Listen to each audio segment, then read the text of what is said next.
வாசியங்கள் யோவான் 4ஆம் அதிகாரம் 23, 24. உண்மையாய் தொழுது கொள்கிறவர்கள் பிதாவை ஆவியோடும் உண்மையோடும் தொழுது கொள்ளும் காலம் வரும், அது இப்பொழுதே வந்திருக்கிறது. தம்மை தொழுது கொள்ளுகிறவர்கள் இப்படிப்பட்டவர்களாய் இருக்கும்படி பிதாவானவர் விரும்புகிறார். அன்பு சகோதர சகோதரிகளே, சமாரியா ஸ்திரீனிடத்திலே ஆண்டவர் பேசிக்கொண்டிருக்கிறார். பேசிக்கொண்டிருக்கும்போது அவர் சொல்லுகிறார், உண்மையாய் தொழுது கொள்கிறவர்கள் பிதாவை ஆவியோடும் உண்மையோடும் என்ன செய்ய வேண்டும்? தொழுது கொள்ள வேண்டும். அது மாத்திரமல்ல, தம்மை தொழுது கொள்கிறவர்கள் இப்படிப்பட்டவர்களாய் இருக்கும்படி பிதாவாகிய தேவன் விரும்புகிறார் என்று சொல்லுகிறதை வேதத்திலே வாசிக்கிறோம். இப்படிப்பட்டவர்களாய் இருக்கும்படி வேதத்தை வாசிக்கும் போது வினாக்கள் எழுப்ப வேண்டும். அப்பொழுது இவைகளெல்லாம் உங்களுக்கு கூட கொடுக்கப்படும். அப்ப நம்ம என்ன கேள்வி கேட்கணும்? எப்பொழுது கூட கொடுக்கப்படும்? முதலாவது தேவனுடைய ராஜ்யத்தையும் அதன் நீதியையும் தேடுங்கள், அப்பொழுது இவைகள் எல்லாம் உங்களுக்கு கூட கொடுக்கப்படும். இவ்விதமாய் மனுஷர் உங்கள் நற்கிரியைகளை கண்டு எவ்விதமாய் இந்த பூமிக்கு நீங்கள் வெளிச்சமாய் இருக்கிறீர்கள், இந்த பூமிக்கு நீங்கள் உப்பாய் இருக்கிறீர்கள், அப்படி வாழ்ந்து அந்த நற்கிரியைகளை ஜனங்கள் என்ன செய்ய வேண்டும்? பார்க்க வேண்டும். அப்படியானால் வேதத்தை வாசிக்கும் போது நாம் வினாக்கள் எழுப்ப வேண்டும். ஸ்கூலில் படிக்கும்போது பிள்ளைங்க நம்மகிட்ட என்ன செய்யுது? நம்மளும் பிள்ளைங்கிட்ட கேள்வி கேட்குறோம், பிள்ளைங்களும் என்ன செய்யுது? நம்மக்கிட்ட கேள்வி கேட்குறாங்க. இப்போ 2 வாரத்துக்கு முன்னே என் கிளாஸில் ஒரு பையன் கொஞ்சம் சேட்டை பண்ணிக்கிட்டு இருந்தான். டேய், சேட்டையை குறடா. இன்னொரு 15 வருஷம் கழிச்சு, 3ஆவது படிக்கிற பையன், இன்னொரு 15 வருஷம் கழிச்சு உனக்கு ஒரு பொண்ணு வீட்டுக்காரங்க வந்தாங்கன்னா, சார் நீங்கள் அந்த ஊரில் ரொம்ப நாள் வேலை செய்தீங்களே, அந்த ஃபேமிலி எப்படி, அந்த பையன் எப்படின்னு என்கிட்ட தான் என்ன செய்வாங்க? கேட்பாங்கடா. நான் நீ சேட்டை பண்ண, நீ பண்ண சேட்டையை தான் சொல்லுவேன், நல்ல விஷயத்தை என்ன செய்ய மாட்டேன், சொல்ல மாட்டேடான்னு சொன்னோன்னு அந்த 3ஆவது படிக்கிற தம்பி என்கிட்ட ஒரு கேள்வி கேட்டான். உங்கள் கல்யாணத்தப்போ உங்களுக்கு வந்த பொண்ணு வீட்டுக்காரங்க உங்கள் சார்கிட்ட தான் கேட்டாங்களா சார்னா? யோசித்து பார்த்தேன், ஆகா. அன்பு சகோதர சகோதரிகளே, அப்படியானால் நீங்களும் நானும் வேதத்தை வாசிக்கும் போது, ஒரு வசனத்தை வாசிக்கும் போது கேள்விகளை கேட்க வேண்டும். இங்கே நாம் பார்க்கிறோம், தம்மை தொழுது கொள்கிறவர்கள் இப்படிப்பட்டவர்களாக இருக்கும்படி பிதாவானவர் விரும்புகிறார். எப்படிப்பட்டவர்களாக இருக்கணும்? நாம் அவரை தொழுது கொள்கிற பொழுதெல்லாம் அவர் நமக்கு சமீபமாய் இருக்கிறார். கர்த்தரை இவ்வளவு சமீபமாய் பெற்றிருக்கிற வேறே ஜனம் எது என்று வேதத்திலே நாம் வாசிக்கிறோம். நாம் தொழுது கொள்ளுகிற ஆண்டவர் எங்கும் வியாபித்திருக்கிறார். ஆகையினால் தான் இயேசு சொன்னார், எங்கள் சமாரியா ஸ்திரீ சொன்னார்கள், எங்கள் பிதாக்கள் மலையிலே தொழுது கொண்டு வந்தார்கள், நீங்களோ எருசலேமிலே தொழுது கொள்ள வேண்டும் என்று சொல்லுகிறீர்களே. அப்படி சொன்ன போது இயேசு சொன்னார், பிதாவை எங்கும் தொழுது கொள்ளும் காலம் வரும், அது இப்பொழுதே வந்திருக்கிறது என்று சொல்லுகிறதை வேதத்திலே வாசிக்கிறோம். நான் ஒரு பேருந்து வசதி இல்லாத கிராமத்தில் பணி செய்தேன். பல வருடங்களாக அங்கே பணி செய்து கொண்டிருக்கும் போது ஒருவர் ஒரு நாள் ஸ்கூல் முடிஞ்சு கிளம்பும் போது என்னுடைய வண்டியை மறித்தார். உடனே 2 வீலரை நான் நுப்பாட்டினோன்னா அவர் என்னை கொஞ்சம் பக்கத்தில் இருக்கிற பஸ் ஏறுற மாதிரி ஒரு சிட்டியில் என்ன செஞ்சுருங்க, விட்டுருங்கன்னாரு. உடனே நான் அவர்கிட்ட கேட்டேன், ஐயா நீங்கள் இந்த ஊரை சார்ந்தவர்களா? நான் பல வருடங்களாக இந்த ஊரிலே பணி செய்கிறேன், உங்களை நான் பார்க்கவில்லையே, நீங்கள் இந்த ஊரை சார்ந்தவர்களா அல்லது வேறு ஊரை சார்ந்தவர்களா என்று அவர்களிடத்தில் விசாரித்ததும் அவர் சொன்னார், எங்களுக்கு பூர்வீகம் இந்த ஊர் தான், தொழிலின் நிமித்தமாய் நான் ஆந்திர மாநிலத்திலே இருக்கிறேன். இப்பொழுது எதற்காக வந்தீர்கள்? தீபாவளியும் இல்லை, பொங்கலும் இல்லை, எந்த விசேஷமும் இல்லையே, இந்த நேரத்தில் எதற்காக நீங்கள் இங்கு வந்தீர்கள் என்று கேட்டேன். கேட்டதும் அவர் சொன்னார், என்னுடைய குல தெய்வம் இங்கே இருக்கிறது, அந்த குல தெய்வத்தை வழிபடுவதற்காக நான் வருடத்திற்கு 2 முறை இந்த கிராமத்திற்கு வருவேன் என்று சொன்னார். நான் அவரிடத்திலே அடுத்த கேள்வி கேட்டேன், ஐயா தெய்வம் எங்கும் வியாபித்திருக்கிறார் என்று சொல்லுகிறீர்களே, நீங்கள் இருக்கின்ற அந்த ஆந்திராவிலே உங்கள் தெய்வத்தை நீங்கள் தொழுது கொள்ள முடியாதா என்று அவரிடத்திலே நான் கேட்டேன். அவர் எனக்கு ஒரு பதிலை சொன்னார். எங்கள் குல தெய்வத்துக்கிட்ட நாங்கள் எவ்வளவோ கேட்டு பார்த்துட்டோம், இவ்வளவு தூரம் எங்களால் என்ன செய்ய முடியல, அலைய முடியல. இங்கேருந்து நாங்கள் மண் எடுத்துகிட்டு போய் நாங்கள் இருக்கிற இடத்துல உனக்கு கோவில் கட்டி அங்கே நாங்கள் வழிபடுகிறோம் என்று ஒவ்வொரு வருடமும் கேட்குறோம். எங்கள் குலதெய்வம் சொல்லுகிறது, என்னால் அவ்வளவு தூரம்லாம் வர முடியாதுப்பா, உனக்கு இஷ்டமானா இங்கே வந்து என்ன செஞ்சுட்டு போ, வணங்கிட்டு போன்னு சொல்லுது. அதனால தான் சார் இவ்வளவு தூரம் நாங்கள் வர வேண்டியது இருக்குன்னு சொன்னார். ஆனால் நாம் ஆராதிக்கிற தேவன் எருசலேமில் மாத்திரமல்ல, இஸ்ரவேல் தேசத்திலே சென்று ஆராதிக்க வேண்டும் என்பதல்ல, புண்ணிய ஸ்தலங்களுக்கு செல்ல வேண்டும் என்பதல்ல, பிதாவை எங்கும் தொழுது கொள்ளும் காலம் வந்திருக்கிறது. ஹல்லேலூயா! அவர் எங்கும் வியாபித்திருக்கிற சர்வ வல்லமையுள்ள தேவன். அவரை தொழுது கொள்ளுகிறவர்கள் எப்படிப்பட்டவர்களாக இருக்கணும்? இன்றைக்கு நாம் அவரை தெய்வமாக தொழுது கொள்ளுகிறோம், நல்லது. நமக்கு என்ன குவாலிட்டிஸ் இருக்கணும்னு வேதம் எதிர்பார்க்கிறது. அன்பு சகோதர சகோதரிகளே, ஒரு ஆசிரியர் அரசு பள்ளியிலே பணியாற்ற வேண்டும் என்றால் டெட் எழுதி அவர் பாஸ் பண்ணி இருக்க வேண்டும், டீச்சர் எலிஜிபிள் டெஸ்ட். ஒருவர் மருத்துவர் ஆக வேண்டும் என்றால் என்ன எழுதி இருக்கணும்? எழுத போறவங்க சொல்லுங்க. நீட் எழுதணும் கண்டிப்பா எல்லாரும். அல்லேலூயா! ஆமா. அப்போ இந்த உலக பிரகாரமான அரசாங்கம் அவர்களுடைய பணியாளர்களுக்கு சில தகுதிகளை நியமிக்கிறதே. பரலோக கவர்மெண்ட் அவரை தெய்வமாக ஆராதிக்கிற நீங்களும் நானும் எப்படியும் வாழலாங்கிறத எதிர்பார்க்கல. தம்மை தொழுது கொள்கிறவர்கள் இப்படிப்பட்டவர்களாக இருக்க வேண்டும் என்று தேவன் விரும்புகிறார். எப்படிப்பட்டவர்களாய் இருந்து கர்த்தரை ஆராதிக்க வேண்டும், அந்த ஆராதனையை கர்த்தர் விரும்புகிறார். அவர் விரும்புகிறபடி நாம் ஆராதிக்க வேண்டும். வேதம் சொல்லுகிறது, ஒருவன் மல்யுத்தம் பண்ணினாலும் சட்டத்தின்படி பண்ணாவிட்டால் அவன் முடிசூட்டப்படான். மல்யுத்தம் பண்ணினாலும் சட்டத்தின்படி பண்ண வேண்டும். அதற்குரிய ரூல்ஸ் படி என்ன செய்யணும்? கர்த்தரை ஆராதிக்கிற நாம், ஒருவன் கர்த்தருக்கு ஊழியம் செய்தால் அதற்கு என்ன ரூல்ஸ் அண்ட் ரெகுலேஷனோ அதை ஃபாலோ பண்ணணும். அன்பு சகோதர சகோதரிகளே, நானும் என்னுடைய மனைவியும் அரசு பள்ளியிலே ஆசிரியராக பணிபுரிந்து கொண்டு இருக்கிறோம்.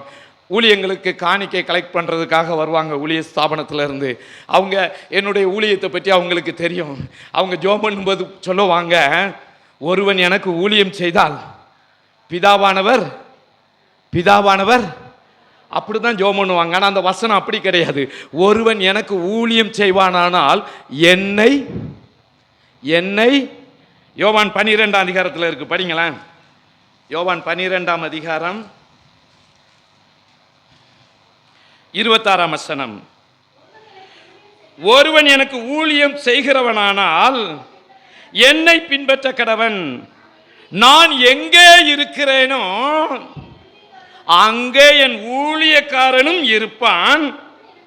ஒருவன் எனக்கு ஊழியம் செய்வானானால் அவனை பிதாவானவர்.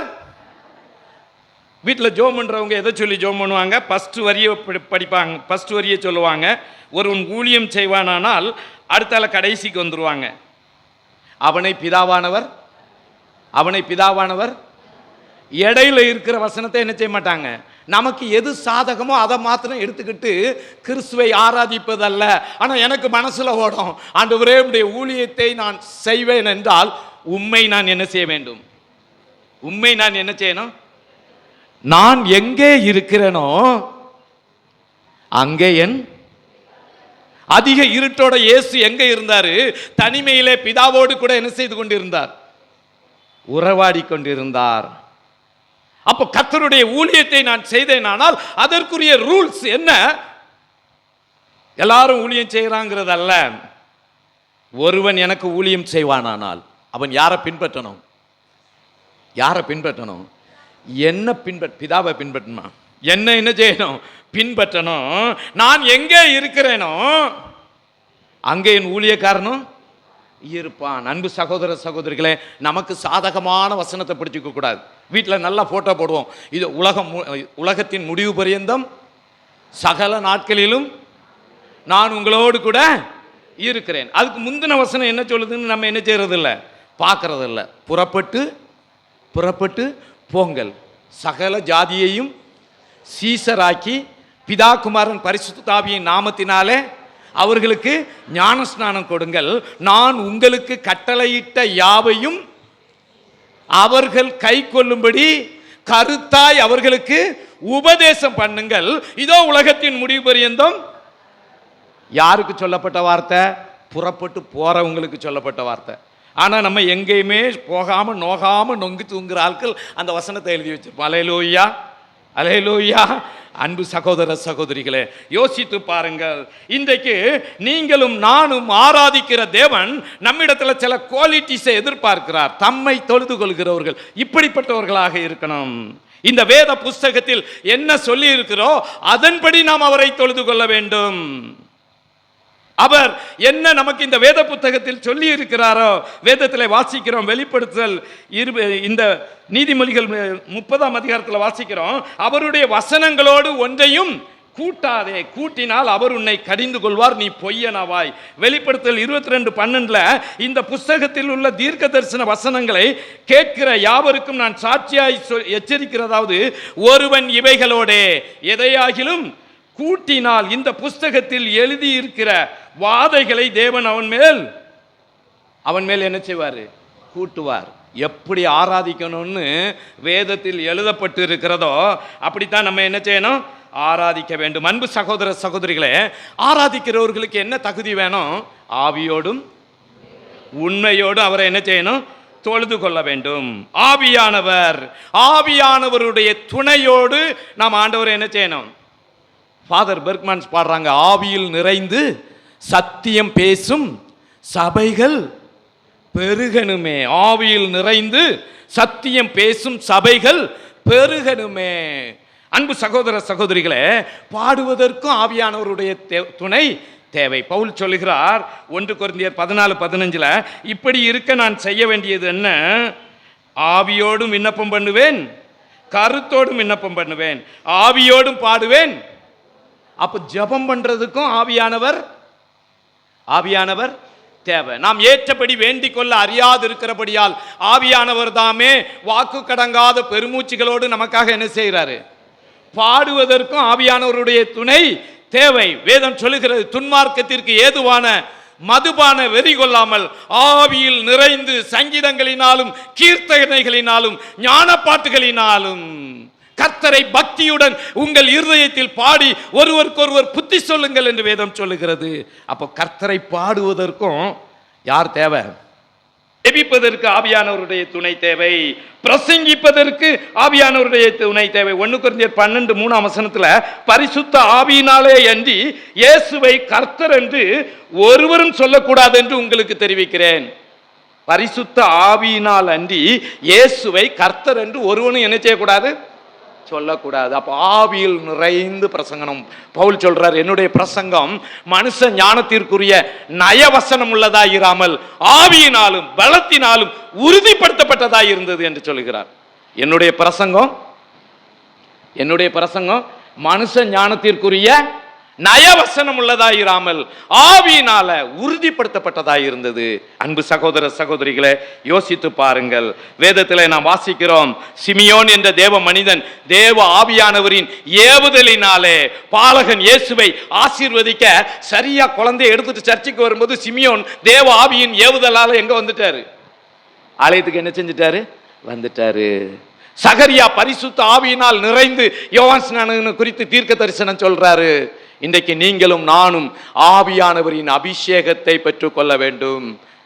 இயேசு கிறிஸ்து நிக்கோதேமுட்ட சொன்னாரு, ஒருவன் மறுபடியும் பிறவாவிட்டால் தேவனுடைய ராஜ்யத்தில் தப்பா சொல்றீங்க. யோவான் 3:3 படிங்க. இயேசு அவனுக்கு பிரதியுத்தரமாக, ஒருவன் மறுபடியும் பிறவாவிட்டால் தேவனுடைய ராஜ்யத்தில் பிரவேசிக்க மாட்டான்ல. என்ன பாட்டான்? காணவே மாட்டான். பிறப்பு 2. ஒரு பக்தன் பாடுறாரு, நீ இருமுறை பிறந்தால் ஒரு முறை மரிப்பாய், ஒரு முறை பிறந்தால் இருமுறை மரிப்பாய்ன்னு பாடுறார். இருமுறை பிறந்தால் ஒரு முறை மரணம், ஒரு முறை பிறந்திருந்தா இருமுறை மரணம். சரியா? சரி, இப்போ முதல் பிறப்பு எது, இரண்டாம் பிறப்பு எது, முதல் மரணம் எது, இரண்டாவது மரணம் எதுன்னு வேதத்தின் அடிப்படையில் பார்க்க போறோம். அப்படியே யோவான் 1ஆம் அதிகாரத்துக்கு திருப்பிக் கொள்ளுங்க. யோவான் 1ஆம் அதிகாரம் 13ஆம் வசனம். அவர்கள் இரத்தத்தினாலாவது மாம்ச சித்தத்தினாலாவது புருஷனுடைய சித்தத்தினாலாவது பிறவாமல் தேவனாலே பிறந்தவர்கள். அப்ப ரத்தத்தினாலே, மாம்ச சித்தத்தினாலே, ஆண்மகனுடைய விருப்பத்தினாலே பிறப்பது முதல் பிறப்பு. அது எல்லாரும் பிறந்துட்டோம். முதல் பிறப்பு எல்லாரும் என்ன செஞ்சாச்சு? பிறந்து வளர்ந்தாச்சு. பிறந்து என்ன செஞ்சாச்சு? ஆமா, கை குழந்தை யாரும் இங்க இல்ல. சரி, ஆக முதல் பிறப்பு இரத்தத்தினாலே, மாம்ச சித்தத்தினாலே, புருஷனுடைய விருப்பத்தினாலே பிறப்பது முதல் பிறப்பு. அவர்கள் அப்படி பிறவாமல் தேவனாலே பிறந்தவர்கள். எவர்கள்? முந்தின வசனம் சொல்லுது, அவருடைய நாமத்தின் மேல் விசுவாசம் உள்ளவர்களாய் அவரை ஏற்றுக்கொண்டவர்கள். அவரை ஏற்றுக்கொண்டவர்கள் என்றால் அவருடைய சுபாவத்தை ஏற்றுக்கொண்டவர்கள், அவருடைய சுபாவத்தை பிரதிபலிக்கிறவர்கள். எத்தனை பேர்களோ அத்தனை பேர்களும் தேவனுடைய பிள்ளைகள். ஹல்லேலூயா, ஹல்லேலூயா. அதை தான் மறுபடியும் பிறக்கணும்னு சொல்றாங்க. மறுபிறப்பின் அனுபவத்தை பெற்றுக்கொள்ள வேண்டும். மறுபடியும் என்ன செய்யணும்? பிறக்கணும். ஆவியினால் பிறப்பது. மனிதர் மறுபிறப்படைவதவசியம், பரிசுத்தாவியால் அடையும் ரகசியம்.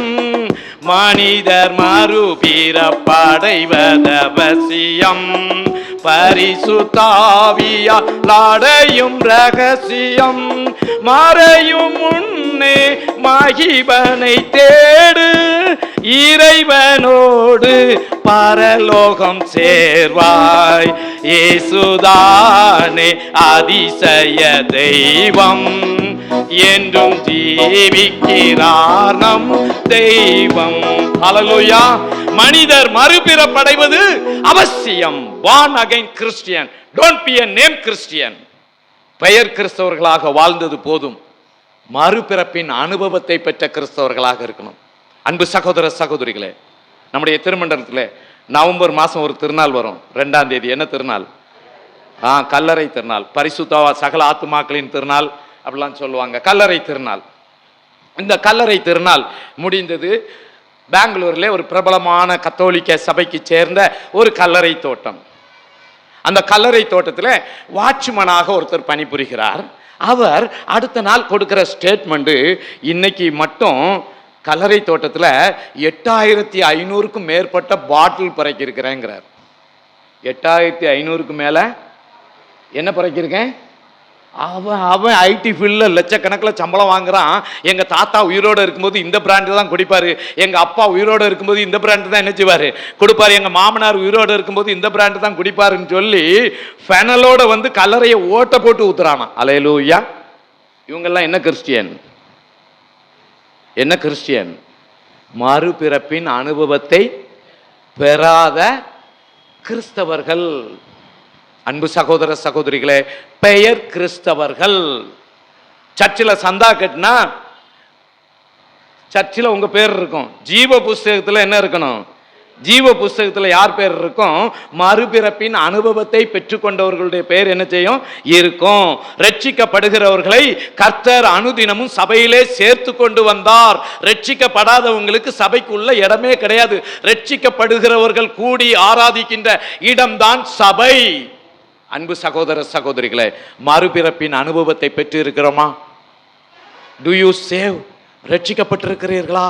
கர்த்தர் சிலுவையிலே சம்பாதித்த விலையேறப்பட்ட ரட்சிப்பு, மறுபிறப்பின் அனுபவம் பெற்றிருக்கிறோமா? யோசித்து பாருங்கள். கர்த்தர் செய்த உபகாரங்கள் கணக்குரைத்து என்ன லாகுமோ? ரட்சிப்பின் பாத்திரம் கையிலேந்தி ரட்சகரை தோளுகிறோம். தேவா பிரசன்னம் தாருமே, தேடிவும் பாதம் தோளுகிறோ. அல்லேலூயா. கர்த்தர் செய்த உபகாரங்கள் கணக்குரைத்து எண்ண முடியாது. ரட்சிப்பின் தாவீது ராஜா சொல்றாரு, கர்த்தர் எனக்கு செய்த எல்லா உபகாரங்களுக்கு தக்கதாக நான் அவருக்கு எண்ணத்தை செலுத்துவேன். ரட்சிப்பின் பாத்திரத்தை எடுத்துக்கொண்டு கர்த்தருடைய நாமத்தை தொழுது கொள்வேன். ரட்சிக்கப்பட்ட அனுபவத்தோட கர்த்தரை தொழுது கொள்வேன். ஹல்லேலூயா, ஹல்லேலூயா. Are you save? மறுபடியும் பிறந்திருக்கிறோமா? ரட்சிக்கப்பட்டிருக்கிறோமா? யோசித்து பாருங்கள். முதல் பிறப்பு மாம்சத்தினாலே, இரத்தத்தினாலே, புருஷனுடைய சித்தத்தினாலே பிறப்பது முதல் பிறப்பு. அது எல்லாரும் பிறந்துட்டோம். அரசியல்வாதியும் பிறந்திருக்கான், ஆன்மீகவாதியும் பிறந்திருக்கிறான், பணக்காரனும் பிறந்திருக்கிறான், ஏழையும் பிறந்திருக்கிறான். அன்பு சகோதர சகோதரிகளே, மறுபிறப்பின் அனுபவத்தை நிக்கதோமிட்டு ஆண்டவர் அழகா சொல்றாரு. ஒருவன் மறுபடியும் பிறவாவிட்டா தேவனுடைய ராஜ்யத்தை என்ன செய்ய முடியாது, காணவே முடியாது. மோசே ஆண்டவர் சொன்னார், இத்தனை லட்சம் ஜனங்களை நீ வழி நடத்திட்டு வந்தாப்பா, இஸ்ரவேல் கானான் தேசத்தை நீ தூரத்துல இருந்து என்ன செய்வா பார்ப்பா, ஆனா அதுக்குள்ள என்ன செய்ய முடியாது, நீ பிரவேசிக்க முடியாதுன்னாரு. மறுபிறப்பின் அனுபவத்தை பெறாதவர்கள் பரலோகத்துல தூரத்துல இருந்து கூட என்ன செய்ய முடியாது, பார்க்க முடியாது. அல்லேலூயா, அல்லேலூயா. அன்பு சகோதர சகோதரிகளே, யோசித்து பாருங்கள். அதான் நிக்கதோமு கேட்கிறாரு. திரும்ப 5ஆம் வசனத்துல இயேசு சொல்றாரு, ஒருவன் ஜலத்தினாலும் ஆவியினாலும் பிறவாவிட்டால் தேவனுடைய ராஜ்யத்துல பிரவேசிக்க முடியாது. அப்ப ஜலத்தினாலையும் பிறக்கணும், ஆவியினாலையும் பிறக்கணும். ஜலத்தினால் பிறப்பது என்பது ஞானஸ்நானம், ஆவியினால் பிறப்பது என்பது பரிசுத்த ஆவியானவருடைய அபிஷேகம். கடைசி நாட்களிலே மாம்சமான யாவர் மீதும் என் ஆவியை ஊற்றுவேன். மேல் வீட்டறையிலே பிதாவின் வாக்கு தத்தம் நிறைவேற காத்திருங்கள் என்று சீடர்களுக்கு சொன்னார். இன்றைக்கு கிறிஸ்தவர்களாகிய நீங்களும் நானும் இந்த மேல் வீட்டறையின் அனுபவத்தை பெற்றுக்கொள்ள வேண்டும். தூய ஆவியானவரால் நிரப்பப்பட வேண்டும். யார் ஒருவர் ஜலத்தினாலும் ஆவியினாலும் பிறந்திருக்கிறார்களோ அவர்கள் தேவனுடைய ராஜ்யத்திற்குள் பிரவேசிப்பார்கள் என்று வேதம் சொல்லுகிறது. நிக்கதோமு ஆண்டவர்கிட்ட கேட்குறான் ஒரு சந்தேகம். எப்படி ஆண்டவரே, ஒருத்தன் முதிர் வயதாக இருக்கும்போது அம்மா வயிற்றுக்குள்ளே போய் திரும்ப டொய்ங்கன்னு என்ன செய்ய முடியுமா, வர முடியுமா? ஆண்டவர் சொல்றாரு, இஸ்ரவேலில் போதகனாய் இருந்து இது உனக்கு தெரியலையப்பா. காற்றை நீ பார்க்குற, அப்போ காற்றை உணர்றா, அது எங்கே போகுது எங்கே வருதுன்னு உனக்கு என்ன செய்யாது, தெரியாது.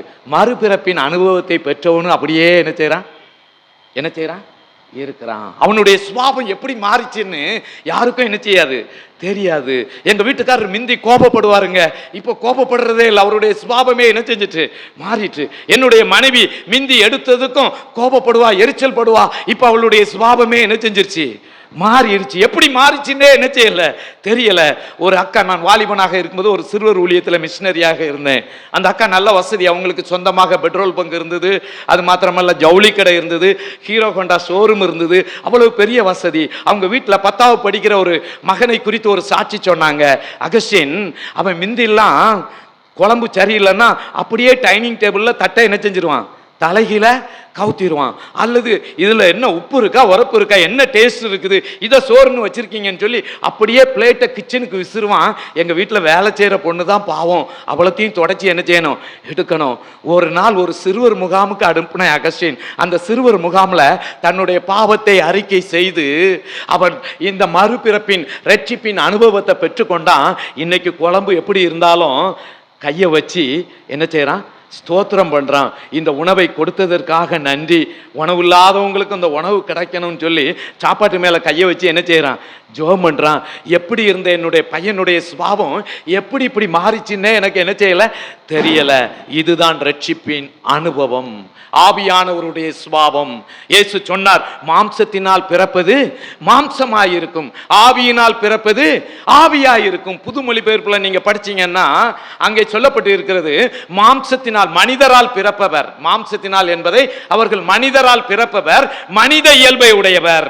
தூய ஆவியானவரால் பிறப்பவர், தூய ஆவியானவரின் இயல்பை உடையவர். நம்ம மனிதரால் பிறந்தவர் மனித சுபாவத்தை வெளிப்படுத்துறோம், ஆவியானவரால் பிறந்துட்டோம்னா ஆவியானவருடைய சுபாவத்தை வெளிப்படுத்துவோம். நான் ஆசிரியர் பயிற்சி பாளையங்கோட்டையில் படிக்கும்போது இங்க ஒரு பாளையங்கோட்டை இருக்குது, பார்த்தேன் வர்ற வழியில. அந்த பாளையங்கோட்டை இல்லை, திருநெல்வேலியில் ஒரு பாளையங்கோட்டை இருக்கு.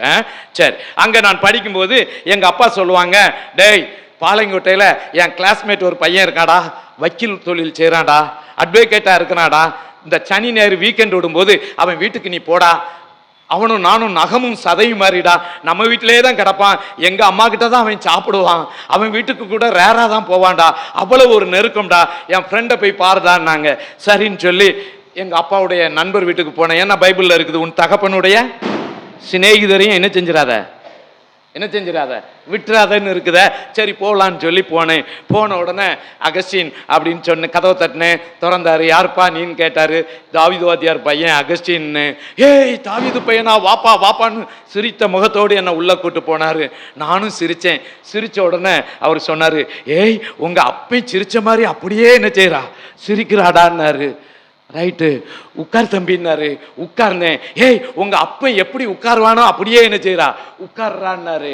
அடுத்தால அவர் ஸ்நாக்ஸ் கொடுத்தாரா, அதை சாப்பிட்டானா. அவர் சொன்னாரு, ஏய் உங்க அப்பை மெல்ற மாதிரி அப்படியே என்ன செய்யறா, மெல்றான்னாரு. அப்ப யோசித்து பாருங்க, மனிதரால் பிறப்பவர் மனித இயல்பை உடையவர். எங்க பாப்பாவுக்கு ஏதாவது எங்க வீட்டுக்காரமா திட்டினா, ஏமா நான் உங்க ஜீன் தானே, நீங்களும் என்ன மாதிரி இருக்கும்போது இப்படித்தான் என்ன செஞ்சிருப்பீங்க, என்ன செஞ்சிருப்பீங்க, இருந்திருப்பீங்க, நினைச்சு பாருங்க அப்படின்னு சொல்லி சொல்லுவா. அப்போ மனிதரால் பிறப்பவர்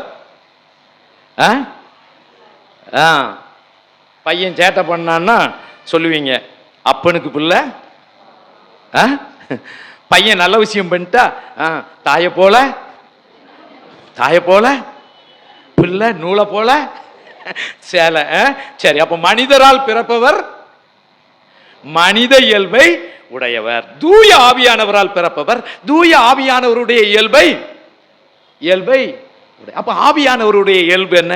ஆவியானவரை குறித்து பாடும்போது ஆவியானவரே அன்பின் ஆவியானவரே. அப்ப ஆவியானவரால் பிறந்தவர்கள் எல்லாருக்கிட்டையும் எப்படி இருப்பாங்க, எப்படி இருப்பாங்க? மாமியார்ட்ட எப்படி இருப்பாங்க? முறைச்சுக்குவாங்களா? மருமகட்ட முறைச்சுக்குவாங்களா? எல்லார்கிட்டையும் எப்படி இருப்பாங்க, எப்படி இருப்பாங்க? வம்பா இருப்பாங்களா? நாம் ஆராதிக்கிற தேவன் எப்படிப்பட்டவர்? அவர் அன்பிற்கும் சமாதானத்திற்கும் காரணாகிய தேவன், உங்களோடு கூட இருப்பாராகன்னு பவுல் எழுதுறார். நாம் ஆராதிக்கிற தேவன் எப்படிப்பட்டவர்? அன்பிற்கும் சமாதானத்திற்கும் காரணம். அப்ப தேவனால் பிறந்தவர்கள், மறுபிறப்பின் அனுபவத்தை பெற்றவர்கள் எல்லாருக்கிட்டையும் எப்படி இருக்கணும்? எல்லாருக்கிட்டையும் எப்படி இருக்கணும்? அன்பாக இருக்க வேண்டும். அன்பு சகோதர சகோதரிகளே, எபேசியர் 4:30-31 பார்க்கிறோம். அன்றியும் நீங்கள் மீட்கப்படும் நாளுக்கென்று முத்திரையாக பெற்ற ஆவியானவரை துக்கப்படுத்தார்கள். பழைய ஏற்பாட்டின் காலத்துல ஆவியானவர் சிமியோன் மேல இறங்குவாரு. வேலை முடிஞ்ச உடனே என்ன செஞ்சிருவாரு, என்ன செஞ்சிருவாரு, போயிருவார். சவுல் மேல இறங்கினாரு, தீர்க்க தரிசனம் சொன்னாரு, சவுலை விட்டு என்ன செஞ்சிட்டாரு, போயிட்டார். கிதியோன் மேல இறங்கினாரு, போயிட்டாரு. ஆனால் இயேசு சொன்னார், நான் போவது நலமாயிருக்கும், நான் பிதாவை வேண்டிக் கொள்வேன், அப்பொழுது என்றென்றைக்கும் உங்களோடு கூட இருக்கும்படி தேற்றரவாளனாகிய ஒரு பரிசுத்த ஆவியானவர் அவர் உங்களுக்கு என்ன செய்வார், என்றென்றைக்கும் நம்மோடு கூட என்ன செய்வார், இருப்பார். நம்முடைய சரீரம் ஆவியானவர் தங்கியிருக்கின்ற, ஆவியானவர் தங்கியிருக்கின்ற ஆலயம். அப்போ நம்ம அன்பா இல்லாம கோபப்பட்டோம்னா ஆவியானவர் என்ன செய்வார், துக்கப்படுவார். ஆவியானவரை துக்கப்படுத்திட்டு ஆவியில நிறைஞ்சு ஆராதிக்க முடியுமா? முடியுமா? முடியாது. அப்போ ஆவியானவருடைய சுபாவம், மனிதரால் பிறப்பவர் மனித இயல்பை வெளிப்படுத்தட்டும். தூய ஆவியானவரால் பிறந்தவர் அவர் அன்பின் ஆவியானவர். ஹல்லேலூயா. சரி, முதல் பிறப்பு இரண்டாம் பிறப்பு பார்த்துட்டோம். அதே போல மரணமும் எத்தனை, மரணமும் எத்தனை, 2. தாவீது தன்னுடைய வயோதிப காலத்துல சாலமோனை கூப்பிட்டு வச்சு, எல்லாரும் போகிற வழியே நான், பூலோகத்தார் எல்லாரும் போகிற வழியே நான் என்ன செய்யறேன், போகிறேன். யோசுவா தன் குடும்பத்தினரை கூப்பிட்டு வச்சு, பூலோகத்தார் எல்லாரும் போகிற வழியே நான் என்ன செய்யறேன், போகிறேன்கிறார்.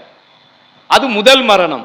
தானியம் முதிர்ந்து அம்பராத்துல சேருகிறது போல மனிதனும் என்ன செய்யறான், களஞ்சியத்தில் என்ன செய்யப்படுறோம், சேர்க்கப்படுறோம். இது முதல் மரணம். இந்த முதல் மரணத்தை குறித்து நம்ம என்ன செய்யக்கூடாது, என்ன செய்யக்கூடாது? அது 6லும் சாவு 100லும் சாவுன்னு உலக பிரகாரமான மனுஷன் பாடியிருக்கான். 6லும் சாவு 100லும் சாவு. முதல் மரணத்தை குறித்து நம்ம என்ன செய்ய வேண்டியதில்லை. இந்த உலகத்துல கொஞ்ச காலம்னா இன்னொரு உலகத்துல ரொம்ப நாள் என்ன செய்ய போறோம், என்ன செய்ய போறோம்.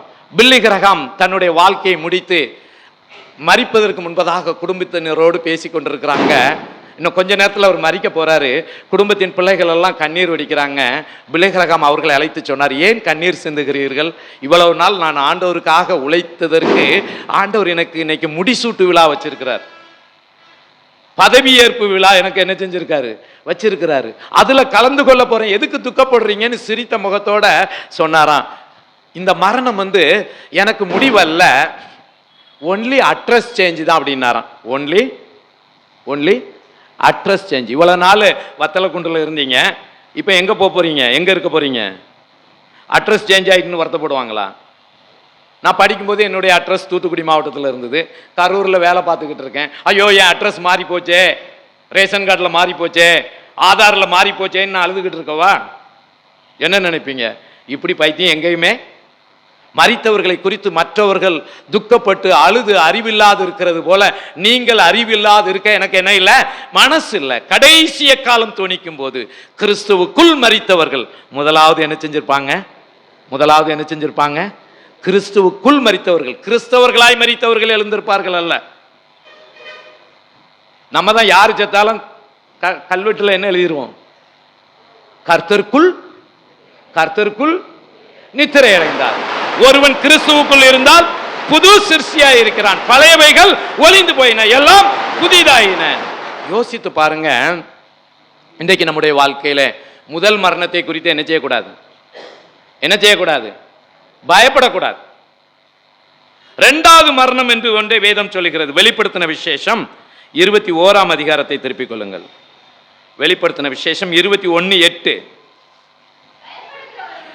பயப்படுகிறவர்களும் அவிசுவாசிகளும் அருவருப்பானவர்களும் கொலைபாதகரும் விபச்சாரக்காரரும் சூனியக்காரரும் விக்கிரக ஆராதனைக்காரரும் பொய்யர் அனைவரும் இரண்டாம் மரணமாகிய அக்னியும் கந்தகமும் எரிகிற கடலிலே பங்கடைவார்கள் என்றார். இங்கே நாம் பார்க்கிறோம், இரண்டாம் மரணமாகிய அக்னியும் கந்தகமும் எரிகிற கடல். அதுதான் நியாய தீர்ப்பு. மனுஷர் பேசும் வீணான வார்த்தைகள் யாவையும் குறித்து நியாய தீர்ப்பு நாளிலே என்ன செய்யணும்? பேசின வார்த்தைக்கே கணக்கு கொடுக்கணும்னா செஞ்ச கிரியைக்கெல்லாம் யோசித்து பாருங்கள். அன்பு சகோதர சகோதரிகளே, மறுபிறப்பின் அனுபவத்தை பெற்றவங்க இரண்டாம் மரணத்தினால சேதப்பட மாட்டாங்க. வெளிப்படுத்தல் 20 அதிகாரம் 6 முதலாம் உயிர்த்தெழுதலுக்கு பங்குள்ளவன் பாக்கியவானும் பரிசுத்தவானுமாயிருக்கிறான். இவர்கள் மேல் இரண்டாம் மரணத்திற்கு அதிகாரம் இல்லை. இவர்கள் தேவனுக்கும் கிறிஸ்துவுக்கும் முன்பாக ஆசாரியராய் இருந்து அவரோடு கூட 1000 வருஷம் அரசாளுவார்கள். எவர்கள்? முதலாம் உயிர்த்தெழுதலுக்கு பங்குள்ளவர்கள். பாக்கியவானும் பரிசுத்தவானுமாய் இருக்கிறான். முதலாம் உயிர்த்தெழுதல் எழுது கடைசி காலம் தொனிக்கும் போது கிறிஸ்துவுக்குள் மரிக்கிறவர்கள் பின்பு அவனவன் தன் வரிசையில் உயிர்ப்பிக்கப்படுவான். சமுத்திரம் தண்ணியில் உள்ள மரித்தோரை ஒப்புவித்தது, அக்கினி தன்னிடத்தில் உள்ள மரித்தோரை ஒப்புவித்தது. எல்லாரும் 14 பாருங்க, 13 வெளிப்படுத்தல் 20:13. சமுத்திரம் தன்னுள்ள மரித்தோரை 12 இருந்தே பார்த்தோம்னா, மரித்தோராகிய சிறியோரையும் பெரியோரையும் தேவனுக்கு முன்பாக நிற்க கண்டேன். அப்பொழுது புஸ்தகங்கள் திறக்கப்பட்டன. ஜீவ புஸ்தகம் என்னும் வேறொரு புஸ்தகம் திறக்கப்பட்டது. அப்பொழுது அந்த புஸ்தகங்களில் எழுதப்பட்டவைகளின்படியே மரித்தோர் தங்கள் கிரியைகளுக்கு தக்கதாக நியாய தீர்ப்படைந்தார்கள். அப்படியே சொல்லிக்கிட்டே வர்றாங்க பாருங்க. அப்பொழுது மரணமும் பாதாளமும் அக்கினி கடலில் தள்ளப்பட்டன. இது இரண்டாம் மரணம். ஜீவ புஸ்தகத்தில் எழுதப்பட்டவனாக காணப்படாதவன் எவனோ அவன் அக்கினி கடலிலே, பாப்பா கவனிங்க, ஜீவ புஸ்தகத்திலே எழுதப்பட்டவனாக காணப்படாதவன் எவனோ விரும்பி போறதில்லை, என்ன செஞ்சிருவாங்களாம்? தள்ளி விட்டுருவாங்களாம். இதுதான் என்ன மரணம்? மறுபிறப்பின் அனுபவத்தை பெற்றுக்கொண்டவங்க பயப்பட மாட்டாங்க, அவிசுவாசியா இருக்க மாட்டாங்க, அருவருப்பானதை செய்ய மாட்டாங்க. அருவருப்பானதை செல்போன்ல என்ன செய்ய மாட்டாங்க? அருவருப்பான காரியங்களை செல்போன்ல என்ன செய்ய மாட்டாங்க? பார்க்க மாட்டாங்க. விபச்சாரம் செய்ய மாட்டாங்க. கொலைபாதகராக இருக்க மாட்டாங்க. சகோதரனா சகோதரிய பகைத்தாலே கொலைபாதகர். அவர்கள் இரண்டாம் மரணமாகிய அக்னியும் கந்தகமும் எரிகிற கடலுக்கு இப்பவுமே ரிசர்வ் பண்ணிட்டாங்க. ட்ரெயினில் போகிறதுக்கு லாங்கில் ஊழியத்துக்கு போனால் நான் டிக்கெட் தட்கல்லையாவது போட்டு ரிசர்வ் பண்ணிடுவேன். ஏன்னா ஸ்டாண்டிங்கில் நின்றுலாம் ரொம்ப தூரம் என்ன செய்ய முடியாது, வயசாகி போச்சு, 54 வயசாகி போச்சு, அதனால ரிசர்வ் பண்ணிடுவேன். அது மாதிரி கொலைபாதகர், சூனியக்காரர், விக்கிரக ஆராதனைக்காரர், பண ஆசையாகிய விக்கிரக ஆராதனை என்று வேதம் சொல்லுகிறது. இவர்கள் எல்லாம் பொய்யர் அனைவரும் எங்க போவாங்க? இரண்டாம் மரணமாகிய அக்னியும் கந்தகமும் எரிகிற கடலுக்கு போவாங்க. அப்போ எல்லாருமே மறுபிறப்பின் அனுபவத்தை என்ன செஞ்சிடணும்? பெற்றுறணும். 2 முறை பிறந்துட்டா நமக்கு ஒரே மரணம் தான். அதான் அடக்காரன் நடத்தும்போது ஐயா வாசிப்பாங்க, உயிரோடு இருக்கையில் என்னை விசுவாசிக்கிறவன் எவனும் ஒரு காலும் என்ன செய்வதில்லை, மரிப்பதில்லை. அன்பு சகோதர சகோதரிகளே, சர்ச்சில் பதவிக்காகவோ அல்லது வேலை வாய்ப்புக்காகவோ நாம் ஆண்டவரை பின்பற்றவில்லை. மறுபிறப்பின் அனுபவத்தை பெற்று கர்த்தரை என்ன செய்யணும், பின்பற்ற வேண்டும். ஆவியினால் பிறக்க வேண்டும். ஆவியில் நிறைந்து கர்த்தரை ஆராதிக்கணும். இன்றைக்கு மறுபிறப்பின் அனுபவத்தை பெற்றிருக்கிறோமா? யோசித்து பாருங்க. இன்றைக்கு நம்முடைய வாழ்க்கையில முதல் மரணத்தை குறித்து என்ன செய்யக்கூடாது, பயப்படக்கூடாது. 2வது மரணம் என்று ஒன்றை வேதம் சொல்லுகிறது. வெளிப்படுத்தின விசேஷம் 21ஆம் அதிகாரத்தை திருப்பிக் கொள்ளுங்கள். வெளிப்படுத்தின விசேஷம் 21:8. பயப்படுகிறவர்களும் அவிசுவாசிகளும் அருவருப்பானவர்களும் கொலைபாதகரும் விபச்சாரக்காரரும் சூனியக்காரரும் விக்கிரக ஆராதனைக்காரரும் பொய்யர் அனைவரும் 2ஆம் மரணமாகிய அக்னியும் கந்தகமும் எரிகிற கடலிலே பங்கடைவார்கள் என்றார். இங்கே நாம் பார்க்கிறோம் 2ஆம் மரணமாகிய அக்னியும் கந்தகமும் எரிகிற கடல். அதுதான் நியாய தீர்ப்பு. மனுஷர் பேசும் வீணான வார்த்தைகள் யாவையும் குறித்து நியாய தீர்ப்பு நாளிலே என்ன செய்யணும், பேசின வார்த்தைக்கே கணக்கு கொடுக்கணும்னா செஞ்ச கிரியைக்கெல்லாம் யோசித்து பாருங்கள். அன்பு சகோதர சகோதரிகளே, மறுபிறப்பின் அனுபவத்தை பெற்றவங்க 2ஆம் மரணத்தினால சேதப்பட மாட்டாங்க. வெளிப்படுத்தல் 20ஆம் அதிகாரம் 6ஆம் வசனம். முதலாம் உயிர்த்தெழுதலுக்கு பங்குள்ளவன் பாக்கியவானும் பரிசுத்தவானுமாயிருக்கிறான். இவர்கள் மேல் 2ஆம் மரணத்திற்கு அதிகாரம் இல்லை. இவர்கள் தேவனுக்கும் கிறிஸ்துவுக்கும் முன்பாக ஆசாரியராய் இருந்து அவரோடு கூட 1000 வருஷம் அரசாளுவார்கள். எவர்கள்? முதலாம் உயிர்த்தெழுதலுக்கு பங்குள்ளவர்கள். பாக்கியவானும் பரிசுத்தவானுமாய் இருக்கிறான். முதலாம் உயிர்த்தெழுதல் எழுது கடைசி எக்காலம் தொனிக்கும் போது கிறிஸ்துவுக்குள் மரிக்கிறவர்கள் பின்பு அவனவன் தன் வரிசையில் உயிர்ப்பிக்கப்படுவான். சமுத்திரம் தண்ணியில் உள்ள மரித்தோரை ஒப்புவித்தது, அக்கினி தன்னிடத்தில் உள்ள மரித்தோரை ஒப்புவித்தது. எல்லாரும் 14ஆம் வசனம் பாருங்க, 13. வெளிப்படுத்தல் 20:13. சமுத்திரம் தன்னுள்ள உள்ள மரித்தோரை 12ல இருந்தே பார்த்தோம்னா, மரித்தோராகிய சிறியோரையும் பெரியோரையும் தேவனுக்கு முன்பாக நிற்க கண்டேன். அப்பொழுது புஸ்தகங்கள் திறக்கப்பட்டன. ஜீவ புஸ்தகம் என்னும் வேறொரு புஸ்தகம் திறக்கப்பட்டது. அப்பொழுது அந்த புஸ்தகங்களில் எழுதப்பட்டவைகளின்படியே மரித்தோர் தங்கள் கிரியைகளுக்கு தக்கதாக நியாய தீர்ப்படைந்தார்கள். அப்படியே சொல்லிக்கிட்டே வர்றாங்க பாருங்க. அப்பொழுது மரணமும் பாதாளமும் அக்கினி கடலில் தள்ளப்பட்டன. இது 2ஆம் மரணம். ஜீவ புஸ்தகத்தில் எழுதப்பட்டவனாக காணப்படாதவன் எவனோ அவன் அக்கினி கடலிலே, பாப்பா கவனிங்க, ஜீவ புஸ்தகத்திலே எழுதப்பட்டவனாக காணப்படாதவன் எவனோ விரும்பி போறதில்லை. என்ன செஞ்சிருவாங்களாம், தள்ளி விட்டுருவாங்களாம். இதுதான் என்ன மரணம்? மறுபிறப்பின் அனுபவத்தை பெற்றுக்கொண்டவங்க பயப்பட மாட்டாங்க, அவிசுவாசியாக இருக்க மாட்டாங்க, அருவருப்பானதை செய்ய மாட்டாங்க. அருவருப்பானதை செல்போனில் என்ன செய்ய மாட்டாங்க, அருவருப்பான காரியங்களை செல்போனில் என்ன செய்ய மாட்டாங்க, பார்க்க மாட்டாங்க. விபச்சாரம் செய்ய மாட்டாங்க. கொலைபாதகராக இருக்க மாட்டாங்க. சகோதரனா சகோதரியை பகைத்தாலே கொலைபாதகர். அவர்கள் 2ஆம் மரணமாகிய அக்னியும் கந்தகமும் எரிகிற கடலுக்கு இப்பவுமே ரிசர்வ் பண்ணிட்டாங்க. ட்ரெயினில் போகிறதுக்கு லாங்கில் ஊழியத்துக்கு போனால் நான் டிக்கெட் தட்கல்லையாவது போட்டு ரிசர்வ் பண்ணிடுவேன். ஏன்னா ஸ்டாண்டிங்கில் நின்றுலாம் ரொம்ப தூரம் என்ன செய்ய முடியாது, வயசாகி போச்சு, 54 வயசாகி போச்சு, அதனால ரிசர்வ் பண்ணிடுவேன். அது மாதிரி கொலைபாதகர், சூனியக்காரர், விக்கிரக ஆராதனைக்காரர், பண ஆசையாகிய விக்கிரக ஆராதனை என்று வேதம் சொல்லுகிறது. இவர்கள் எல்லாம் பொய்யர் அனைவரும் எங்கே போவாங்க? 2ஆம் மரணமாகிய அக்னியும் கந்தகமும் எரிகிற கடலுக்கு போவாங்க. அப்போ எல்லாருமே மறுபிறப்பின் அனுபவத்தை என்ன செஞ்சிடணும், பெற்றுறணும்.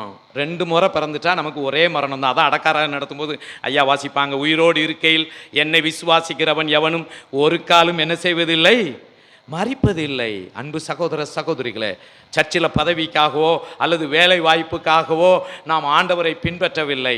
மறுபிறப்பின் அனுபவத்தை பெற்று கர்த்தரை என்ன செய்யணும், பின்பற்ற வேண்டும். ஆவியினால் பிறக்க வேண்டும். ஆவியில் நிறைந்து கர்த்தரை ஆராதிக்கணும். இன்றைக்கு மறுபிறப்பின் அனுபவத்தை பெற்றிருக்கிறோமா? யோசித்து பாருங்கள். நான் 3 பிள்ளைகளின் முதல் பிறப்புக்கு நான் காரணமாக இருந்திருக்கிறேன். எனக்கு 3 பெண் பிள்ளைகள் இருக்கிறார்கள். நான் ஊழியத்தின் நிமித்தமாக வத்தலக்குண்டில் ரூமில் தங்கி இருந்தாலும் காலையில் எந்திரிச்சோன்னு ஜோமுன்ற காரியம், ஆண்டவரே என்னுடைய பிள்ளைகளின் முதல் பிறப்புக்கு காரணமாக இருந்த நாம் அவர்கள் மறுபிறப்பின் அனுபவத்தை பெறுவதற்கு நான் எப்படி இருக்கணும், காரணமாக இருக்கணும். இன்றைக்கி கர்த்தரை ஆராதிக்க அவங்க சர்ச்சைக்கு போவாங்க. கொடுக்கப்படுகிற செய்தி என்னுடைய பிள்ளைகளுக்கு பிரயோஜனமாக இருக்கணும். அவங்க மறுபிறப்பின் அனுபவத்தை பெற்றுக்கொள்ளணும். ஏற்ற நாளிலே உம்மை சொந்த இரட்சகராக ஏற்றுக்கொண்டு உம்முடைய உன்னதமான ஊழியத்தை செய்யணும். ஆண்டவரே முதல் பிறப்புக்கு காரணமாக இருந்த நான் அவங்க அக்னியும் கந்தகம் எரிகிற கடலுக்கு என்ன செஞ்சிடக்கூடாது, போயிடக்கூடாது. அன்பு சகோதர சகோதரிகளே, நம்முடைய பிள்ளைகள் மே மாதம் வந்துட்டுனா வெயில் அதிகமாகிடுது, மேலே ஃபேன் ஓடனாலும் வெக்க காத்தா வருது, தலையெல்லாம் என்ன செய்யுது, வேர்க்குது. உடனே நம்ம பிள்ளைகளுக்கு என்ன மாட்டுறோம், ஏசி மாட்டுறோம். அல்லேலூயா, ஆமீன். 8:45 தான் வீட்டில் இருந்து கிளம்புனேன். பிரதர் காரில் என்ன கூப்பிட்டு வந்தாங்க.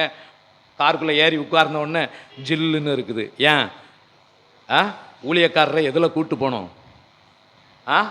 ஏசியில் கூட்டு போகணும். ஊழியக்காரரை தங்க வைக்கிற இடம் ஏசி இருக்கிற மாதிரி இருக்கணும், ஏசி ரூமில் தங்க வைக்கணும். இப்படின்லாம் யோசிக்கிறோமே. நம்ம பெத்த பிள்ளைகள் 2ஆம் மரணத்துக்கு போயிடக்கூடாதுன்னு ஒரு அக்கறை நமக்கு இருந்தால் அவங்க சண்டே கிளாஸ் போகிறது, வசனம் சொல்லி கொடுக்கறது, வசனம் சொல்கிறது, இதிலெல்லாம் நம்ம எவ்வளோ கனுவாக இருக்கணும்.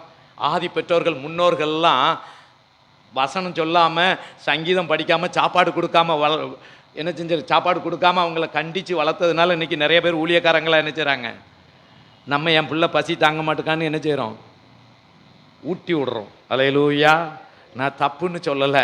முதல் பிறப்புக்கு காரணமாக இருந்த நம்ம அவங்க மறுபிறப்பு அனுபவத்தை பெறுவதற்கு எப்படி இருக்கணும், காரணமாக இருக்கணும். நம்ம பெற்றோர்கள் நம்முடைய முதல் பிறப்புக்கு காரணமாக இருந்திருக்காங்க, அவங்க மறுபிறப்பின் அனுபவத்தை என்ன செய்யணும்.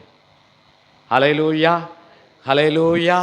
யோசித்து பாருங்க, புறமதஸ்தர்கள் சுட்டாங்கன்னா அந்த இடத்துக்கு பேர் என்ன சொல்கிறாங்க, பிணத்தை சுடுவாங்கல்ல, உடலை சுடுவாங்கள்ல, எரிப்பாங்கள்ல, அந்த இடத்துக்கு பேர் என்ன சொல்கிறாங்க. முதல் நாளே சொன்னேன், காரண பெயர், சரியா, சுடுகாடு. பிணத்தை புதைச்சாங்கன்னா அதுக்கு பேர் என்ன, இடுகாடு. பிணத்தை அதில் என்ன செஞ்சு வைக்கிறாங்க, இட்டு வைக்கிறாங்க. கிறிஸ்தவர்களும் இட்டு தான் வைக்கிறோம். ஆனால் நம்ம என்ன சொல்கிறோம், கல்லறை, கல்லறை தோட்டம். தோட்டத்தில் நம்ம விதைக்கிற விதை கடைசி காலம் துணிக்கும் போது கிறிஸ்துவுக்குள் மரித்தவர்கள்.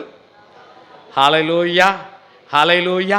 எந்த விதை முளைக்கும், வேர்க்கடலை இருக்குது, நல்லா வறுத்துட்டு முளைக்க போட்டால் முளைக்குமா? ஏன், அந்த நிலக்கடலைக்குள்ளே இருக்கிற விதை குறுத்து வறுக்கும்போது என்ன செஞ்சிடும், செத்து போயிடும். அதனால் அது என்ன செய்யாது, வறுக்காமல் போட்டால் அது என்ன செய்யும், முளைக்கும். அப்போ கிறிஸ்துவை உடையவன் ஜீவன் உடையவன், கிறிஸ்து இல்லாதவன். அப்போ யாரெல்லாம் மறுபிறப்பின் அனுபவத்தை பெற்று கிறிஸ்துவை தங்கள் சொந்த இரட்சகராக ஏற்றுக்கொண்டிருக்கிறார்களோ அவர்கள் முதலாம் உயிர்த்தெழுதலுக்கு பங்குள்ளவர்கள், பாக்கியவான்கள்.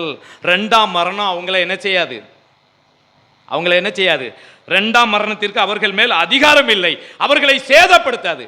இங்கே இருக்கிற எல்லாரும் மறுபிறப்பின் அனுபவத்தை பெற்றுக்கொள்ளணும். ஹல்லேலூயா. எல்லாம் பார்ன் அகைன் கிறிஸ்டியனாக மாறணும். நான் முதல் நாள் சொன்னேன்னு நினைக்கிறேன், ஒரு வீட்டில் ஒரு பயோடேட்டா கொடுத்தாங்க. நாங்கள்லாம் பயோடேட்டா கொடுக்காம கல்யாணம் பண்ண ஆட்கள் 25 வருஷத்துக்கு முன்னே. இப்போ இருக்கிற பிள்ளைகளுக்கெல்லாம் என்ன ரெடி பண்ணுறோம், 23 வயசுலேயே பொண்ணை பார்க்க மாப்பிள்ளை பார்க்க ஆரம்பிக்கிறோம்.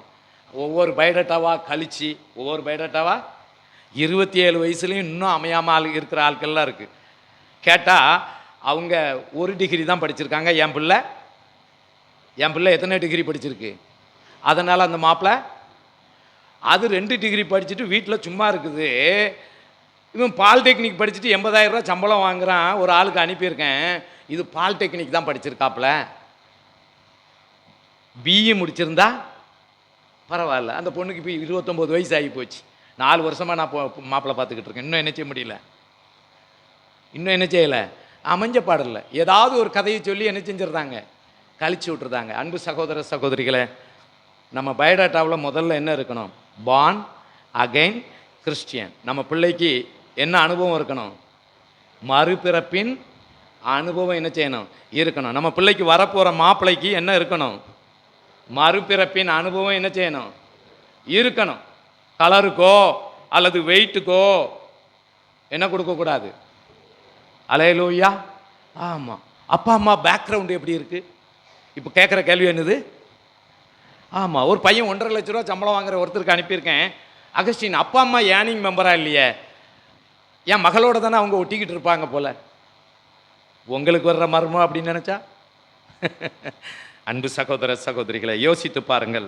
ஆவியானவருடைய சுபாவம், அவர் அன்பின் ஆவியானவர், அவர் சத்திய ஆவியானவர். யோவான் 14:16, நான் பிதாவை வேண்டிக் கொள்வேன், அப்பொழுது என்றென்றைக்கும் உங்களுடனே கூட இருக்கும்படி சத்திய ஆவியாகிய வேறொரு தேற்றரவாளனை தந்தருவார். 13ஆம் வசனம், சத்திய ஆவியாகி அவர் வரும்போது சகல சத்தியத்திற்குள்ளும் உங்களை நடத்துவார். அப்ப சத்தியத்தின்படி வாழலன்னா ஆவியானவர் என்ன செய்யறாரு?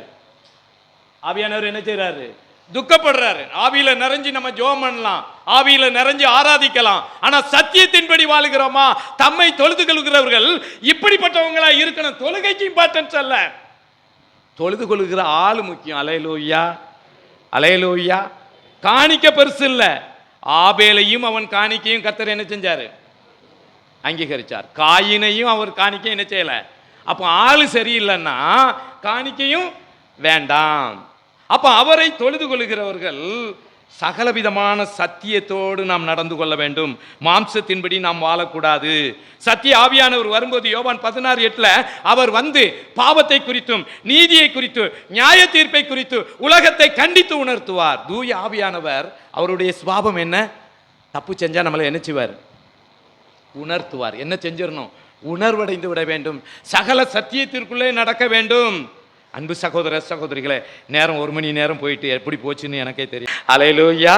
சரி, அப்ப அவரை தொழுது கொள்கிறவர்கள் இப்படிப்பட்டவர்களாய் இருக்க வேண்டும் என்று பிதாவாகிய தேவன் அவர் எப்படி விரும்புகிறாரோ அப்படி நம்ம அவரை என்ன செய்யணும்? தொழுது கொள்ளணும். தலைகளை தாழ்த்தி ஜெபிக்கலாம், கண்களை மூடுவோம். ஆண்டவருடைய வேத வசனங்களின்படி நம்மை நாமே சோதித்து பார்ப்போம். ஆவியோடும் உண்மையோடும் அவரை தொழுது கொள்ளணும். ஆவியில் பிறந்திருக்கிறோமா? மறுபிறப்பின் அனுபவத்தை பெற்றிருக்கிறோமா? ஒரு முறை தான் பிறந்திருக்கோம்னா 2 மரணம் உண்டு. அக்னியும் கந்தகம். பாப்பா கண்ண முடி ஜோம் பண்ணு. Don't talk others. கண்ண மூடு. ஆண்டவரோட மட்டும் பேசுறது தான் ஜெபம். கண்ண மூடி ஜோம் பண்ணுங்க. மறுபிறப்பின் அனுபவத்தை பெற்றுக்கொள்ளணும். தேவ சமூகத்தில் ஒப்பு கொடுப்போம். ஆண்டவரே, எனக்கு இந்த மறுபிறப்பின் அனுபவத்தை தாரும், பாவ மன்னிப்பின் நிச்சயத்தை தாரும், பரலோகத்தில் ஓரிடம் எனக்கு தாரும். ஆண்டவரே, தேவ சமூகத்தில் அர்ப்பணிக்கலாமா? என்னுடைய பிள்ளைகளின் முதல் பிறப்புக்கு காரணமாக இருந்த நான், அவங்க மறுபிறப்பின் அனுபவத்தை பெற்றுக்கொள்வதற்கு நான் காரணமாக இருக்கணும். அவங்க அக்னியும் கந்தகமும் எரிகிற கடலுக்கு போயிடக்கூடாது. இந்த மே மாச வெயில அவங்க தாக்கு பிடிக்கணுமே அப்படின்னு ஏசிலாம் வச்சு கொடுக்குற பெற்றோரே, அவங்க அக்னியும் கந்தகமும் எரிகிற 2ஆம் மரணமாகிய அந்த நரகத்துக்கு போயிடக்கூடாது. திறப்பிலே நிற்கலாமா? திறப்பிலே நிற்கலாமா? ஆமே. நம்முடைய பேர பிள்ளைகளுக்கு சொத்து சேர்த்து வச்சிட்டோன்னு சந்தோஷப்படாதீங்க. அவங்க நித்திய ராஜ்யத்தை சுதந்திரித்துக் கொள்ள வேண்டுமே, அதற்காக என்ன செய்தீர்கள்? தேவ சமூகத்திலே அர்ப்பணிக்கலாமா? ஆவியினால் பிறக்க வேண்டும். ஆமேன். மாம்சத்தால் பிறப்பவர், மனிதரால் பிறப்பவர், மனித இயல்புடையவர். சர்ச்சில் மனித இயல்போடு நம்ம செயல்படக்கூடாது. ஆவியினால் பிறந்தவர், தூய ஆவியானவரின் இயல்பை உடையவர். இன்னைக்கு ஆவியானவரால் பிறந்து ஆவியானவர் நடத்துகிறபடி நம்ம வாழணும். மாம்சத்தின் அடிப்படையில் சண்டை வரக்கூடாது. ஆமேன். ஆவியானவர் அன்பின் ஆவியானவர். சர்ச்சில் அன்பு தான். அன்புக்கும் நற்கிரியைக்கும் ஏவப்படும்படி சபை கூடி வருதலை விட்டு விடாதிருங்கள் என்று வேதத்தில் வாசிக்கிறோம். ஆமேன். அன்புக்கும் நற்கிரியைக்கும் ஏவப்படும்படி சபை கூடி வருதலை விட்டு விடாதிருங்கள். சபையில் வந்தா ஒருத்தர் ஒருத்தர் அன்பா இருக்கணும், நற்கிரியைகளை செய்யணும். வம்பு பண்ணணுங்கிற நோக்கத்தோட சபைக்குள்ள வரக்கூடாது. தேவ சமூகத்திலே அர்ப்பணிக்கலாமா? ஆண்டவரே, எங்களை மாற்றும். ஆவியோடும் உண்மையோடும் தொழுது கொள்கின்ற ஒரு உன்னதமான அனுபவம். ஆண்டவரே, நான் செய்கிற வேலையில் உண்மையுள்ளவனா இருக்கணும். நீர் என்னை பயன்படுத்தும் போது நான் உண்மையுள்ளவனா இருக்கணும். ஆண்டவரே, எனக்கு பெருமை வந்துடக்கூடாது. நான் என்னை தாழ்த்துகிற ஒரு சுபாவம் வரணும். ஆமேன். நான் ஊழியம் செஞ்சேன்னா உங்களை நான் பின்பற்றணும். நீங்க எங்க இருக்கீங்களோ அங்க நான் இருக்கணும். ஆண்டவரே, தேவ சமூகத்திலே அர்ப்பணிக்கலாமா? ஆமேன். ஸ்தோத்திரம். அநீதியான உலக பொருள் பண விஷயத்துல உண்மையுள்ளவங்களா இருக்கிறோமா? வாங்கின காசை கரெக்டா கொடுக்குறோமா? இல்லைன்னா வாங்கலன்னு சொல்லி ஏமாத்துறோமா? ஆண்டவர் நம்மோடு கூட பேசுறாரு. எலெக்ஷனுக்கு பணம் வாங்கணும்னு சொல்லி நினைச்சிருந்தீங்கன்னா இன்றைக்கு ஆண்டவரே, நான் உண்மையா இருக்கணும். பரிதானம் உம்மிடத்தில் செல்லுபடியாகாது. நான் பரிதானம் வாங்கக்கூடாது. ஆண்டவரே, கிறிஸ்தவர்கள் யாரும் பணம் வாங்கிட்டு ஓட்டு போடக்கூடாது. தேவ சமூகத்தில் ஒப்பு கொடுங்க. ஆமேன். பொய்யர் அனைவரும் 2ஆம் மரணமாகிய அக்னியும் கந்தகமும் எரிகிற கடலிலே பங்கடைவார்கள். ஆமேன். அநீதியான சம்பாத்தியம் நமக்கு வேண்டாம். நியாயமா உழைச்சி சம்பாதிக்கிறது நமக்கு போதும். தேவ சமூகத்தில் சமூகத்தில் ஒப்பு கொடுக்கலாமா? ஹalleluya. Thank you Jesus. நன்றி தகப்பனே, இந்த நாளிலே எங்களோடு நீர் பேசின வார்த்தைகளுக்காய் நன்றி. சத்தியத்தை கேட்ட மக்கள் தொடர்ந்து கர்த்தாவே காதால் கேட்ட வார்த்தைகள் பலனற்றதாய் போகாதபடிக்கு கேட்கிறவர்களாகவும் உணர்கிறவர்களாகவும் இருந்து 100ஆக 60ஆக 30ஆக பலன் கொடுப்பார்களாக. மீதியான நேரத்தை பொறுப்படுத்திக் கொள்ளுங்க. இயேசுவின் மூலம் ஜெபிக்கிறோம் நல்ல பிதாவே, ஆமென். தொடர்ந்து ஒரு பாடலை பாடும்போது கர்த்தருடைய